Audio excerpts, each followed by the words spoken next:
Важнейшее направление улучшения качества жизни в республике – программа благоустройства. За 4 года по нацпроекту «Жилье и городская среда» и региональному проекту формирования комфортной городской среды в Коми благоустроено свыше 200 дворовых и более 300 общественных территорий.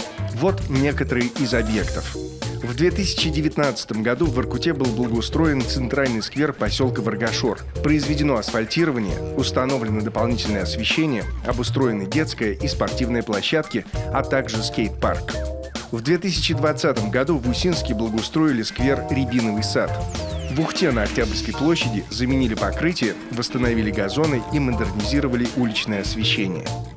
За 2020-2021 годы в Сыктывкаре благоустроили площадь перед зданием бассейна. Она стала ярким украшением столицы республики и любимым местом отдыха горожан. В 2022 году крупнейшими объектами благоустройства стала Соборная площадь и городской сквер в Сыктывкаре, сквер у памятника в Усинске, смотровая площадка в Ухте, парк геологов в Печоре. В 2023 году планируется благоустроить 50 дворовых и 72 общественные территории в 46 муниципальных образованиях.